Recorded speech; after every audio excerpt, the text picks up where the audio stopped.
কীভাবে আপনারা আপনাদের নিজেদের ফটো দিয়ে এরকম ফটোগুলো তৈরি করবেন সেটাই মূলত আমি আজকের এই ভিডিওতে দেখিয়ে দেবো।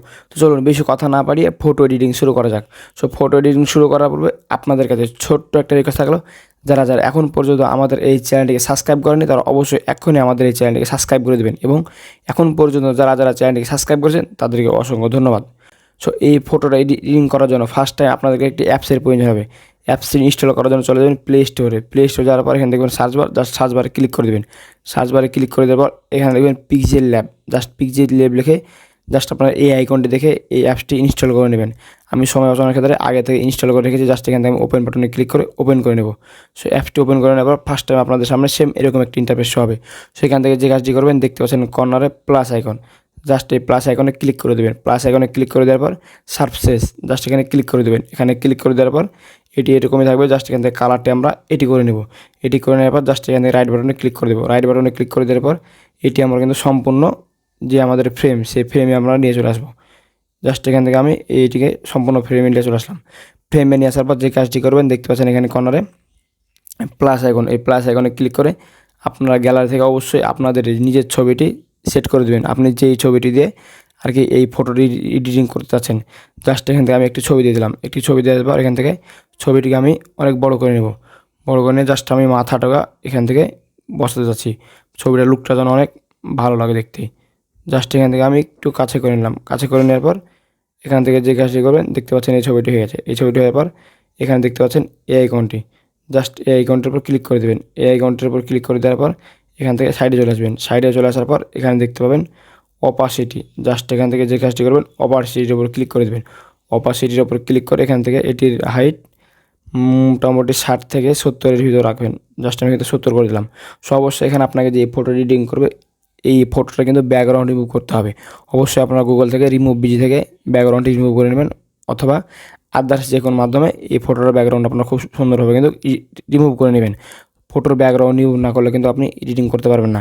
সো এটি হয়ে গেলে যে কাজটি করবেন দেখতে পাচ্ছেন কর্নারে প্লাস আইকন, জাস্ট এই প্লাস আইকনে ক্লিক করে দেবেন। প্লাস আইকনে ক্লিক করে দেওয়ার পর এখানে সেম প্রসেস আবার এখান থেকে শার্পে ক্লিক করে দেবেন। শার্পে ক্লিক করে দেওয়ার পর এখানে যে কাজটি করবেন দেখতে পাচ্ছেন এখানে গ্রাউন্ড, জাস্ট এখানে গ্রেডিয়েন্ট এখানে ক্লিক করে দেবেন। এখানে ক্লিক করে দেওয়ার পর জাস্ট আপনারা এটির উপর ক্লিক করে দেবেন। এটির উপর ক্লিক করলে কী হবে, এখান থেকে দেখতে পাচ্ছেন একটি কালো কিন্তু শ্যাডো চলে আসলো। সো এটি কিন্তু ছবির আরও কিন্তু লুকটা বাড়িয়ে দেবে। জাস্ট আপনাদেরকে আমি যদি দেখাই তাহলে এখান থেকে দেখতে পাচ্ছেন ছবির লুকটা কিন্তু অলরেডি আগের থেকে অনেক সুন্দর হয়ে গেছে। জাস্ট আমি এখান থেকে এটি লক করে দেবো। এটি লক করে দেওয়ার পর আমি আমার যেহেতু এই ছবিটিকে একটু সাইডে নিয়ে চলে আসলাম ছবির লুকটা বাড়ানোর জন্য, জাস্ট হয়ে গেছে। এখানে যে কাজটি করবো দেখতে পাচ্ছেন এখানে প্লাস আইকন, জাস্ট এই প্লাস আইকনে ক্লিক করে দেবো। প্লাস আইকনে ক্লিক করে দেওয়ার পর এখানে টেক্সটটি অ্যাড করতে হবে। ফার্স্ট টাইম আমরা এখান থেকে টেক্সটটি লিখে নেব। ওয়েল ডান, আমাদের টেক্সট লেখা কমপ্লিট। জাস্ট এখান থেকে ওকে বাটনে ক্লিক করে দেবো। ওকে বাটনে ক্লিক করে দেওয়ার পর দেখতে পাচ্ছেন এখান থেকে আমাদের কিন্তু টেক্সটটি লেখা কমপ্লিট। এখন এটির ফন্ট চেঞ্জ করব। ফন্ট চেঞ্জ করার জন্য দেখতে পাচ্ছেন এ আইকন, জাস্ট এই আইকনের উপর ক্লিক করে দেবো। এই আইকনের উপর ক্লিক করে দেওয়ার পর এখান থেকে একটু সাইডে চলে আসবো। সাইডে চলে আসার পর এখানে দেখতে পাচ্ছেন এবি ফন্ট, জাস্ট এখানে ক্লিক করে দেবো। এখানে ক্লিক করে দেওয়ার পর এখানে দেখতে পাচ্ছেন আমরা এই ফন্টটি ইউজ করবো। এটি কিন্তু দেখতে অনেক ইন্টারেস্টিং লাগবে। জাস্ট এখান থেকে ওকে বাটনে ক্লিক করে দেবো। ওকে বাটনে ক্লিক করে দেওয়ার পর দেখতে পাচ্ছেন এটি কিন্তু ফন্ট চেঞ্জ হয়ে গেলো। এখন এখান থেকে যে কাজটি করবো এটি কালার চেঞ্জ করবো। এটি কালার চেঞ্জ করার জন্য এখান থেকে সাইডে চলে আসবো। সাইডে চলে আসার পর এখানে দেখতে পাবো কালার, জাস্ট এখানে ক্লিক করে দেবো। এখানে ক্লিক করে দেবে শুধুমাত্র কালার জাস্ট ফরের এটি চেঞ্জ করবো, তার জন্য এখান থেকে জাস্ট ফরটি সিলেক্ট করে দেবো।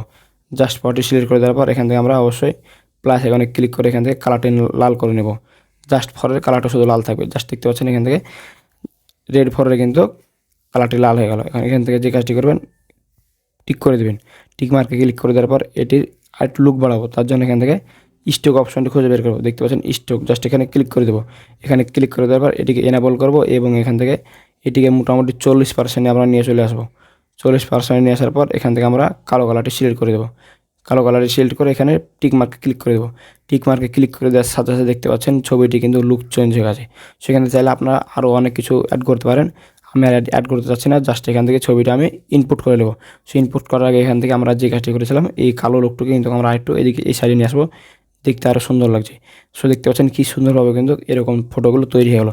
জাস্ট এখান থেকে ছবিটা আমি সেভ করবো। সেভ করার জন্য দেখতে পাচ্ছেন মেমোরি আইকন, জাস্ট এখানে ক্লিক করে দেবো। মেমোরি আইকনে ক্লিক করে দেওয়ার পর সেভ অ্যাজ ইমেজ, জাস্ট এখানে ক্লিক করে এখান থেকে দেখতে পাচ্ছেন ডিফল্ট, এটির উপর আমরা ক্লিক করে দেবো। ডিফল্টের উপর ক্লিক করে এখান থেকে আলট্রা, আলট্রা দিয়ে সেভ টু গ্যালারি, জাস্ট এখান থেকে আমরা ছবিটি গ্যালারিতে সেভ করে নেব।